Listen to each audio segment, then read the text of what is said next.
Russell, you saw that this week Trevor Noah is stepping down from his post at The Daily Show, and you thought we should do this segment, so you go first. Well, to quote the famous, I'm not sure which anchor actually said it, or was it an anchor? What did Gerald Ford say it when he assumed the presidency after Nixon retired? The long national nightmare is over. That's how I feel. Trevor Noah retiring is the end of the long national nightmare. He drove the show completely into the ground. Stewart regularly had 1.5 million viewers. By the time Noah left, retired. I think he was down to about 363,000 viewers and was placed 13th out of 13 in late night. So, we often, this is one thing. Okay, here's a positive note. We often rail about, oh God, how can people be so stupid in these shit libs? I mean, there weren't enough of them to give him better ratings. So how many people really did not realize how worthless his commentary was and how stock and formulaic. I mean, he just turned the show into MSNBC with jokes. I have always said with Jon Stewart, God bless him, man, but I'll never forgive him for Trevor Noah. Just getting an African-American South African. I mean, did that make you feel better about some white guilt thing? Because you had African-Americans on your own staff who could have done better. Why did you have to go and get him? Why Trevor Noah? I still don't understand it, especially when he first started. He clearly didn't really know American politics or have any particular passion for it. I don't know why you'd want a non-American even in that job.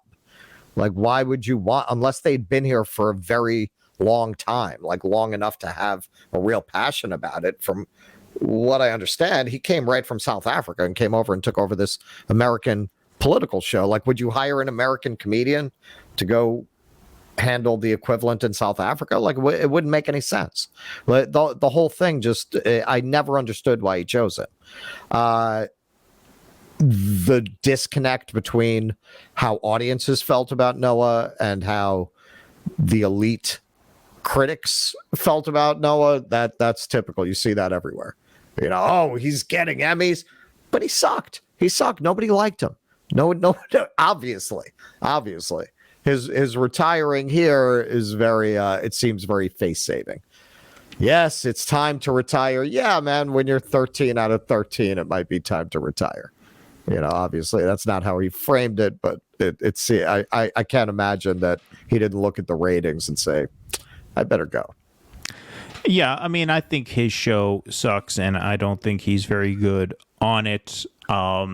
He does not challenge establishment narratives the way Jon Stewart did on that show. But I also think there were two factors that were working against him and working against the show, and that's part of why I think Jon Stewart left, because I think Jon Stewart recognized that these two factors are going to be working against programs like his, which were, one, a lot of comedic commentary was moving online.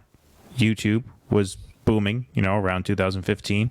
And also, Jon Stewart was very perceptive as a guy who's obviously very, very smart and very, very funny.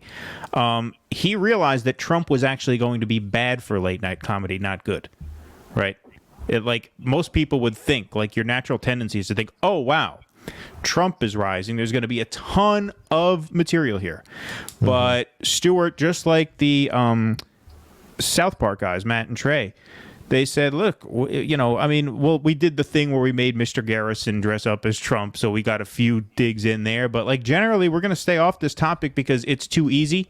It's too obvious. Comedy can never be obvious, right? When an audience senses the punchline coming, they don't laugh at it, right? Comedy is all about surprise. It's all about finding ways to make... The hashtag resistance was very good at laughing even when the punchline was coming. Well, because it wasn't real laughter. It was virtual. It wasn't, exactly. Right. That's why it was entirely performative. This is why I hate to go see Shakespeare comedies, because they're not funny by modern standards. The only time the only time there's any genuine laughter is when the performer is so talented, like Robin Williams level talented, that they could read the phone book and it would be funny. Right. But at that point, it's not the play, it's them. They're funny. So, but you get people laughing, but it's not, you're sitting next to them, you're watching as you like it.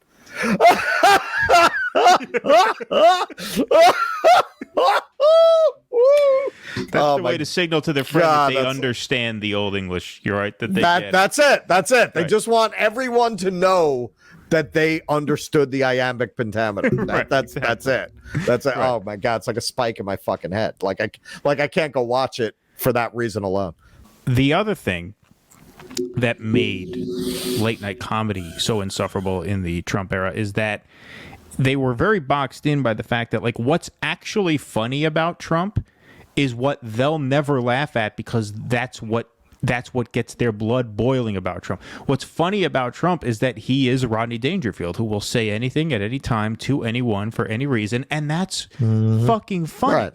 When he went up on one of my favorite videos we ever did, this was before our YouTube channel went anywhere, but that thing where he went up there, and, this was at the beginning of supply chain issues where people were starting to notice, hey, the stores are empty. What the fuck is going on? I can't buy bread. I can't just take for granted that there's going to be bread at the store. Like, what's going on? Yeah. And Trump goes up on stage at a rally and he says, I said in the campaign that if Biden wins, we're going to turn into Venezuela. And, I said it and I meant it a little bit, but guess what? It's true. And it was just him going up there admitting that he was basically full of shit about the Venezuela thing. Oh, yeah, that's just some right-wing talking point that they gave me to tell you idiots about Venezuela. Hey, turned out it ended up being true. Who knew? Who knew? I accidentally stumbled into the truth. Yeah, and then just admit it outright to his base, to the people who he was messaging that directly to, admitting that I was basically lying to you, schlubs, but it turned out being true by accident. Like, that's fucking funny. The stuff that he said about Mika Brzezinski when he tweets out when they went after him, he's like, they came to me at Mar-a-Lago, her face was bleeding badly from a facelift, so I wouldn't take a picture with her. Like, that's fucking funny. It's funny. I mean, it's mean, but it's funny. That shit is funny. But the thing is, they can't enjoy a laugh at that because, oh my God, can you believe what he said about Mika Brzezinski's facelift? Fuck her. Well, fuck her. And what the New World Order daughter is what her nickname should be. That's what Michael Savage called it one time. And I think that sticks very well. Fuck her. Who gives a shit? She could take it. She gets paid enough to fucking take it. All these people get paid enough to fucking take it. Well, and fuck them. It's funny. You can enjoy a laugh about that. But the thing is, these people can't have a laugh about that. That's not funny to them. That's not funny to them. What's funny to them is what they laugh at is Trump saying, hey, maybe they were looking for Hillary's emails in the Mar-a-Lago basement. They thought that was hilarious. Oh, could you imagine? Because that just signals to them that, oh, Trump is a hypocrite for stealing documents when he criticized Hillary. So doesn't this joke, that's not at all funny because it's the most predictable thing ever, doesn't this reinforce our worldview? And shouldn't we laugh to signal to each other that we're in on it? Yeah, that's not humor. That's not comedy. Right. That's not comedy. And they don't understand, and this is where it reminds me of the Hunger Games. They don't understand that when they project that shock and horror on behalf of the establishment, they don't realize how that plays to people. They don't realize that people actually are not on their side. They don't get it. It's really watching an out of touch aristocracy in motion. It's very, they think the people are with them. And they're not. The vast majorities are not. This is why a party is deeply unpopular, as the Republican Party keeps winning, except when you have an apocalypse, right? But we can't count on that this time around. Please clap.